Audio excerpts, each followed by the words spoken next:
Timex is a classically American watchmaker. While all their pieces have character, the standout is definitely the Marlin line. Deriving from a historical lineup of watches, the Marlin provides a great design, good quality, and robustness. Does this reissue pay homage to the Marlin? Does it have the qualities of taking a licking but keeps on ticking? Is it a showboat, or does it have something a little more than that? Alright guys, welcome to Perpetual Watch Reviews. Today we'll be taking a look at the Marlin, as I stated in my intro. Gotta clean it right there. There are plenty of reviews of this out there, like the Orient I just did recently. Check out that video. But let's just take a look at it with my perspective. It's been about, I believe, about half a year since I've had this watch. I mean, I haven't been using the original strap, but anyways, that's not the point. The point is, how does it hold up? How has it been holding up these few months? The concern with some people is the movement or the acrylic crystal. All right, let's start with the basics. 34 millimeters, so very vintage-oriented size. Hell, an exact clone of it, actually. Correct me if I'm wrong, it's 42 lug to lug. It's no more than like 42, I think. But it shouldn't be like 39 either. It's like 42, 43, around there. Yeah, let's see. What else? The diameter, I believe, is 10 millimeters, 18 millimeters lug width. I mean, yeah, lug width. And, nice little holes to change out the straps and everything, the spring bars. No taper on this band, the original band.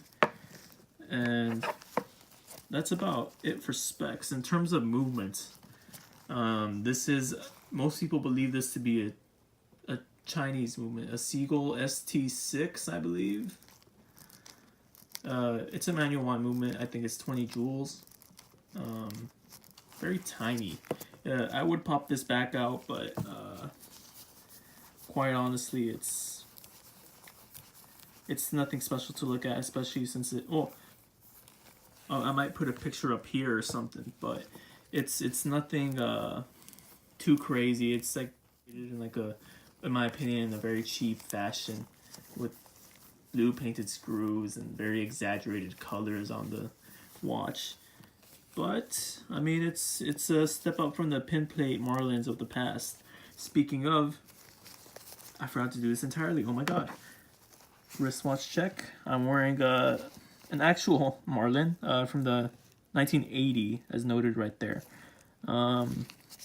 This bad boy I got for 20 bucks on eBay, and it's been keeping very good time. I've had this for also around the same time I got this watch, actually. This is not to say I got it just because I got this watch, but I just wanted to replace another Marlin I used to have, and well, it works really well. It's really fantastic, especially for $20. All right, anyways, back to the reissue. The question is, does this pay well homage to the original Marlin lineup? You know, the waterproof, dustproof, all that deal.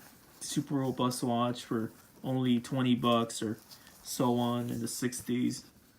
In my opinion, it's on par, but I believe it could be improved. If you're talking about from this perspective that I just offered, that it's only 30 meters water resistant. It's a relatively sensitive watch, but here's where I'm wrong. This is not the Marlin it used to be. This watch now would be a dress watch, and in that perspective, it works fantastic. I mean, just check out that polish on the case. I know mine is very dirty and used up, but again, a sign of wear. I mean, if you don't wear watches, what's the point of having one, right? Look at that domed crystal that just distorts, that acrylic dome crystal. That's beautiful right there. And my favorite thing of the entire watch is that freaking dial, man. Look at that. Those chrome, black, whatever they are. They're like dark chrome. Arabic scent lines, the very simple seconds track, these beautiful black hands, and oh man, and we can't even forget that dial, that Sunburst Champagne dial. That's beautiful. Many people are gonna tell you that this isn't worth it. You know, go buy something like an Orient Bambino, go buy like a Chinese Special or whatever they say, right? But you just can't get this classic 60s Americana out of those watches. This is the original 60s Americana watch. I mean, the closest thing to it, and it's in a high end. It's an ELGIN or maybe a Hamilton, but even then at that point they were Swiss, I think. But speaking of the past, this is a good homage to the 65, I think. I'll put a picture of it and I'll clarify on the captions from around here or whatever. It's fantastic. I mean, even the strap. This is Timex. I mean, they're known for decent straps. This is a decent strap. But I'm not talking about the finishing. The finishing is alright for what it is. $200. You're paying for a relatively decent strap. But it just matches so perfectly with this watch. There's no other strap that I can think of that just looks so well with this. Maybe a brown version of it, but even then you're kind of like lacking like the black from the hands or something. This is the strap it's meant to be on. Speaking of the strap, buckle, it's signed, it's regular, it's nothing special. I believe it was TGV, because he's what inspired me to buy this watch. Was saying that this buckle's a bit too modern for the Marlin, and I mean, I can see that. It's not the most classic vintage looking sort of buckle, but it works. And and if all you have to complain about is a buckle, which I mean, when you put it on, it's gonna be what, like this, and like this, and you're not gonna be able to see it. That's what I'm trying to say. There's no point in complaining about it. I think I'll try to put on the strap on this. I mean, the strap that I'm choosing, granted, looks very good, but let's change the strap on this boy. We didn't do that with the other review, but we'll do it with this one because you just gotta see it. This thing, I know I said it looks good. This is the best strap to have it on, but I mean, it can pull off other straps pretty damn well. Pretty damn close to what this looks. Alright, so with the magic of editing, took off this strap, right? And voila. What do you guys think? I think it's a great combo. I think it's very classic. Again, Americana.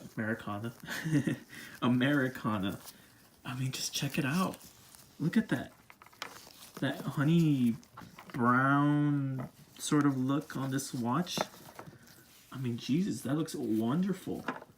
This is if you guys want to know the strap, it's it is a Timex strap. Like Timex did probably has a factory out there and they just stamped this on there. But it's not like a completely like awesome strap. It's decent, but for the price you paid, which is I believe I paid like $10 or less or something like this, of good quality for the price. Let's move this. And I think it matches so well. Let's block some light right here. Look at that. Awesome. Alright, let's do the rest of the review with this strap on, because yeah. Alright. Anything else I got to clarify? And now that we changed the strap, let's talk about strap options. 18 millimeters, so you'll have no problem finding a strap for this thing. Jeez, the camera really makes this watch look bad or something, man. 18 millimeters. So if you want something dressy, you cannot go wrong with leather. Usually something like a lizard grain or actual lizard looks very well with this kind of watch. It's very 60s kind of watch. Although you can go with this faux alligator crocodile look, and it looks just as good. In my opinion, just make sure you get a thin one, because once they're padded, that's where it looks a little weird. Another option for dressing up, in my opinion, I think it's dressed up, would be on mesh. On the mesh strap. Timex does sell one on their site, but It's costly. It's 30 bucks, and I don't think that's worth it for a mesh strap, especially one with just an adjustment right here, not like a deploying clasp or anything or whatever. You can also go with the NATO. I mean, if you want to dress it down a bit, which I sometimes do, just because I want to wear this watch, but I don't want to deal with I don't know, some two-piece strap. I put on a NATO, just a single piece black NATO, and it looks fantastic. It maintains the understated yet fancy look. Bracelet options aren't really any, especially if you want a thin bracelet. That's very hard to come by. Oh, how can I forget? Speaking of bracelets, you can buy like one of those Twistoflex Speedo bands. You know, the ones, the expansion bands. That's what they're called. They're not called Twistoflex. That's just the brand name from Speedo, however you say it. You can buy one of those, and they look killer on this watch because, well, it's in reality, it's just a watch from the 60s just reintroduced. And that's something we're going to go away from the strap thing a little bit, and we're going to go to a general summary. No, it does not pay homage to the original Marlin. It's not completely durable. It's not anything crazy. You know what I'm saying? It's not something that you can wear the grass or something. It's no longer the original Marlin. But that doesn't mean it's a bad watch. That doesn't mean it does not pay good homage to the watch. You know what this is now? It's a dress watch. Unlike the Orient Bambino. Check out that video again. And, well, that's what I love about this watch. It's not just a true, it's no longer a true homage. It's upgraded to the status of a dress watch. And I think people really appreciate that. You can tell now with the eBay prices going up that people want to pay 200 bucks, 250, 300, and they really see the appeal of this watch. You know, the dressy looks for an affordable price. Another point.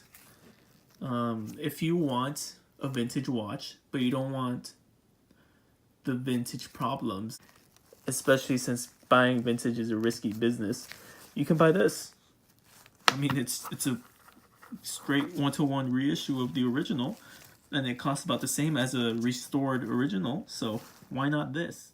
Oh, also, coming soon, a rivalry, a competitor, a rivalry, that's a better word, I don't know what I'm saying, between the original Marlin, although this is not an exact copy, it's of the Heritage line, versus the reissue Marlin. Alright, thank you guys so much. As I stated earlier in the other video, there will be some beauty shots along the way. That way you don't have just me talking and seeing my shadows and moving around the camera all stupid throughout the video. But you can't go wrong with this watch. That is what I'm trying to say. The reviewers who hate on this, they don't know what you're talking about. Alright. Thank you guys. Please subscribe, comment, interact, you know. I mean, if you have a Marlin, tell me about it. Whether vintage or not, new, blackout, anything.